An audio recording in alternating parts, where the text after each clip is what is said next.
All right, so are you ready to dive into your next 5 moves? I am. Always excited to unpack some serious business strategy wisdom. This one came highly recommended from one of our listeners. Shout out to Sarah. She sent over this awesome summary from Book Ginger on YouTube. Oh, I love their stuff. Super concise, gets right to the point. Exactly. And we're going to break it down even further to extract that pure gold, those key insights you can use right away, whether you're a budding entrepreneur or just looking to level up your life. And speaking of leveling up, this book kicks off with a pretty thought-provoking stat. Yeah, let's hear it. Nearly 7 out of 10 startups fail. Whoa, that's a little daunting, right? I mean, those are some tough odds. It can definitely make you pause. But here's the thing. This deep dive isn't about dwelling on the fear of failure. Definitely not. It's about using those stats, that knowledge, to create a roadmap for success. Exactly. And thankfully, our source material, the Book Ginger video, has already distilled this 272-page book into its most impactful points. Huge time saver. So, think of this as our treasure map, guiding us through each of the 5 moves Patrick Bet David lays out. What do you say we jump right in? Let's do it. Starting with move number 1, understanding yourself. It's like that ancient wisdom, know thyself. Right. But how does Bet David approach this? He takes it way deeper than just surface level self-awareness. It's not just about knowing your likes and dislikes. So it's more than just, oh, I like pizza and hate traffic. Way more. He's talking about really digging deep, unearthing your strengths, weaknesses, those core values, the things that truly motivate you. I like to picture it as this giant puzzle. Each piece represents a different part of you, and you're piecing it all together. Love that analogy. And the source material gives this great example about career planning. Instead of just chasing opportunities, Bet David says to ask yourself, what truly fulfills me? It's so easy to get swept up in the shoulds and supposed terses, right? Absolutely. And that's where self-awareness becomes so powerful. It's not just about feeling good, it's about making smarter decisions. Okay, so how does that work? How does knowing yourself translate into better choices? Well, when you're truly in tune with yourself, your decisions become more aligned with your goals, your values, who you are at your core. I guess if you don't know where you're going, any road will take you there, right? Precisely. So that's move 1, strong foundation. Now, move 2 tackles another essential skill, problem solving. And Bet David has a really interesting approach to this. Oh, I'm intrigued. Lay it on me. He kind of puts on his detective hat, ready to uncover the root causes of problems, not just address those surface-level symptoms. Right, because a quick fix doesn't always mean the problem is actually solved, does it? Not at all. And, the Book Ginger video uses this great example. Imagine a business facing declining sales. The instinct might be to jump into panic mode, throw money at marketing, maybe change up the product line. Been there, almost done that. But Bet David would say, hold on, let's investigate. Is it really the marketing? Maybe it's the product quality. Maybe it's the customer service. Get to the heart of the issue before throwing solutions around hoping something sticks. Exactly. It's all about treating the disease, not the symptom. Finding sustainable solutions that really address those underlying causes. All right, so self-awareness, problem solving. What's next on Bet David's list? Move 3 dives into the power of teamwork. As the book puts it, no one achieves greatness alone. Truer words have never been spoken. But what does building a winning team really look like? Is it just surrounding yourself with people who constantly agree with you? Oh gosh, no. That's a recipe for disaster, right? Yeah. It's about way more than that. It's about selecting the right people for the job, people who are passionate about the shared vision. And people who can, challenge you, bring different perspectives to the table. Absolutely, because even the most talented individuals have limitations. That's where a great team comes in. They fill in the gaps, bring their own strengths, and complement your skills. This source material even uses this great analogy of a cafe owner who's incredible at making coffee, but terrible at marketing. Perfect example. They need to find someone who excels at marketing to build a complete team. It's about creating that synergy, right? When the whole is greater than the sum of its parts. Exactly. And when that happens, you're not just running a cafe, you're creating an experience, a community, a destination. All right, I'm loving this. What about move number 4? Move 4 is all about scaling up. But Bet David emphasizes that it's not just about getting bigger for the sake of it. It's about scaling smartly. Okay, so what's the difference? I feel like so many businesses get caught up in that go big or go home mentality. And that's where things can go wrong.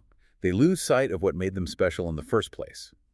Bet David stresses strategic planning, allocating resources wisely, and most importantly, preserving the core essence of the business as it grows. The book uses this really relatable example of a bakery. Let's say you have one successful location and you're ready to open a second one. Bet David cautions against simply copying and pasting everything from the first. Exactly. Each new location should bring something unique to the table while still maintaining that original heart and soul. Got it. So it's like maintaining a strong brand identity, but letting each location have its own personality, its own charm. And the key, I think, is adaptability. As you grow, you've got to embrace new technologies, explore different ways of selling, and constantly adapt to that ever-changing market. While staying true to those core values. Always. Remember, bigger isn't always better. Better is better. Love it. Okay, so we've tackled 4 moves. What's the final piece of Bet David's puzzle? This one is all about getting good at power plays. And I think this is where things can get a little, well, misunderstood. Yeah, I was just thinking that the term power play can have some negative connotations, right? Definitely. And to be honest, even in the Big Ginger video, they admit this is the move people tend to get tripped up on. Why do you think that is? Because I think we have these preconceived ideas about what power is and how it should be used. Like, we associate power with domination, being the loudest voice in the room, maybe even stepping on others to get ahead. Right. But what Bet David is suggesting is that true power often lies in subtlety, in strategy, in understanding the nuances of influence, and how to use it effectively. Okay, I'm intrigued, but I'm also a little wary. How do we move away from that more stereotypical view of power and embrace this more nuanced approach? Well, for starters, I think it's important to recognize that power dynamics exist in literally every aspect of life, not just the business world. Whether you're negotiating a salary, trying to get your kids to do their chores, or even just convincing your friend to see that movie you want to watch. There's always some element of power at play. Always. And once you start to see those dynamics at work, you can understand how to use your own influence more effectively. And that's what Bet David means by getting good at power plays. It's not about being manipulative, it's about understanding the rules of the game. I'm starting to get it. So it's more like being a strategic chess player, always thinking a few moves ahead. Exactly. Anticipating your opponent's next move, knowing how to position your pieces effectively. And you know, it's fascinating. Sometimes the most powerful moves are the ones that don't involve any direct confrontation at all. Like what? Give me an example. Well, it could be about building strategic alliances, having a solid network of supporters, or even just mastering the art of persuasion. I see. So it's less about brute force and more about strategy, finesse. Right.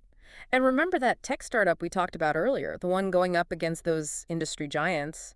A power play in that situation might not be about directly challenging those bigger companies. It might be about finding their own niche, connecting with their target audience, using their agility and innovation to stand out. Exactly. And that ties into another key element of this move, turning limitations into strengths. A smaller company might not have the same resources as a huge corporation, but they can use that to their advantage. Be more flexible, more responsive to customers, more willing to take risks. Necessity is the mother of invention. Right. Love it. I think that's such an empowering message. We tend to focus on what we lack, the advantages we don't have. True power comes from recognizing your strengths, leveraging those unique assets, and getting creative with solutions. Playing the hand you're dealt, but playing it smart. That's it. Mm-hmm. And that's what's so compelling about this concept of power plays. It's not about being the loudest or most aggressive. It's about being smart, resourceful, adaptable, understanding the dynamics at play, and using your influence wisely. Okay, I have to ask, what about the ethical side of all this? Where's the line between being strategic and being manipulative? I mean, it's a fine line, right? Such an important question. And honestly, we could probably do a whole separate deep dive just on that. But I think it boils down to intention. Are you using your influence to benefit everyone involved, create win-win situations? Or are you just trying to get ahead at the expense of others? That's the real test, in my opinion. Right. Power itself isn't inherently good or bad. It's all about how you choose to use it. Couldn't have said it better myself. And that's where self-awareness comes full circle. When you truly understand your values and motivations, you're more likely to use your influence in a way that aligns with those values. That makes sense. So getting good at power plays is really about understanding the power dynamics around us, knowing how to use our influence effectively, and doing it all in a way that's aligned with our values. You got it. It's about being strategic, resourceful, and above all, being intentional about how we use our influence to create positive change in the world. Okay, so we've unpacked all 5 moves, but the real work starts now. The real challenge is taking all this knowledge and putting it into practice. You said it. It's time to stop just consuming information and start taking action. Step outside that comfort zone, experiment, embrace those challenges, and watch what happens. That's a perfect segue into our next part, where we'll explore those practical steps, those concrete actions we can all take to make those next 5 moves our most powerful yet. So ready to dive into some practical steps? I am. I always find myself getting super inspired by these big ideas, but then it's like, okay, how do I actually apply this stuff? I hear you. It's one thing to talk about concepts, but it's another thing to actually turn them into action. Exactly. So where do we start? What are some tangible things people can do to start implementing these 5 moves? Well, I think a great place to begin is with that last move we were discussing, getting good at power plays. Okay, yeah, let's unpack that a bit more. I still feel like there's some mystery around it. Rightfully so. Yeah. It's a concept that can be easily misinterpreted. But one of the things Bet David emphasizes is that power dynamics aren't just this thing that happens in boardrooms or political arenas. It's everywhere, right? Literally everywhere. Think about your daily interactions. Negotiating with your kids to get ready for school, that's a power dynamic. Trying to convince your friends to try that new restaurant, another power dynamic. I'm starting to see it now. Every interaction, big or small, has this element of influence, of power at play. Exactly. And the first step is simply becoming more aware of those dynamics. Once you see them, you can start understanding how to navigate them more effectively, how to use your influence to create the outcomes you want. Okay, so awareness is step 1. But then what? What are some practical things we can do to actually get better at these power plays?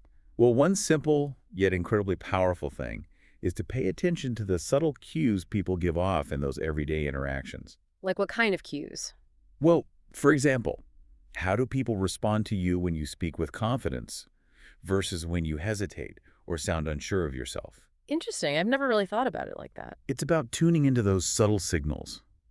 Notice how the energy in a room shifts when someone walks in with a strong presence, Hmm? or pay attention to the language people use, their body language, their tone of voice. It's all communicating something. It's like becoming a student of human behavior, right? Exactly. And the more you observe and practice, the more you'll start to understand those unspoken dynamics and how to navigate them in a way that feels authentic to you. So it's not about being manipulative or trying to force people to do things. It's about understanding how to communicate more effectively, how to use your influence to create win-win situations. Now you're getting it. Yeah.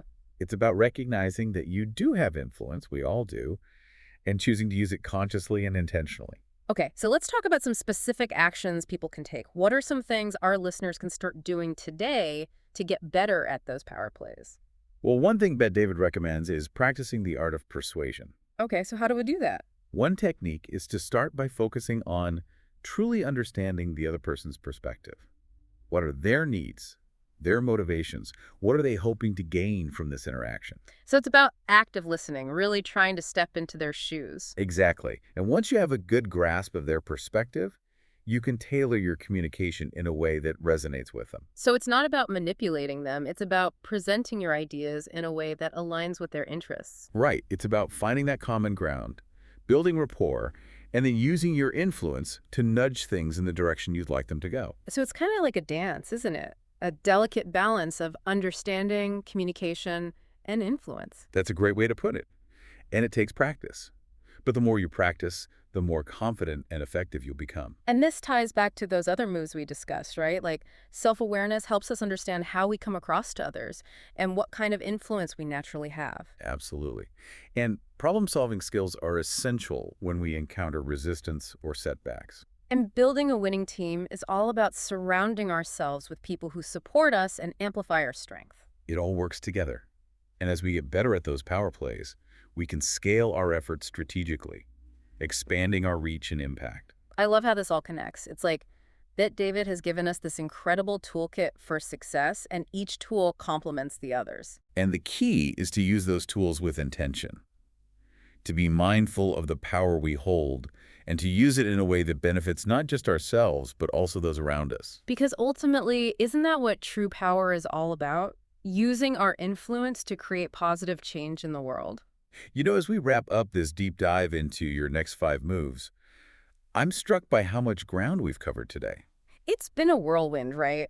From self-awareness to those power plays we just unpacked, it's clear Bet David's book goes way beyond just business. It really does. It's like a life manual disguised as a business strategy book. I love that. And I think anyone listening, whether they're running a company or just trying to figure out their next steps, can find something valuable here. Totally. But I'm curious, what's resonated most with you? What's that one big takeaway you're walking away with? Good question. Put you on the spot there.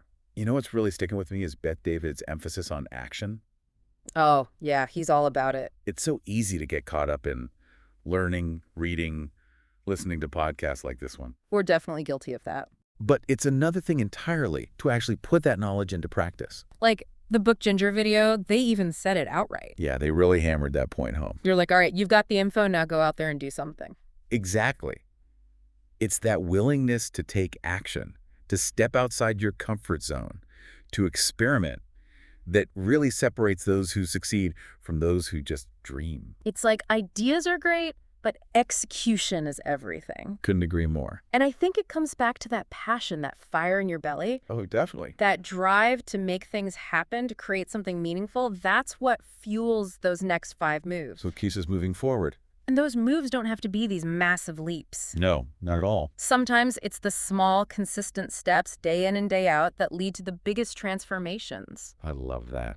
It's about building momentum. Yeah, like one small win can create a ripple effect. Suddenly you're inspired to tackle bigger and bigger challenges. Exactly.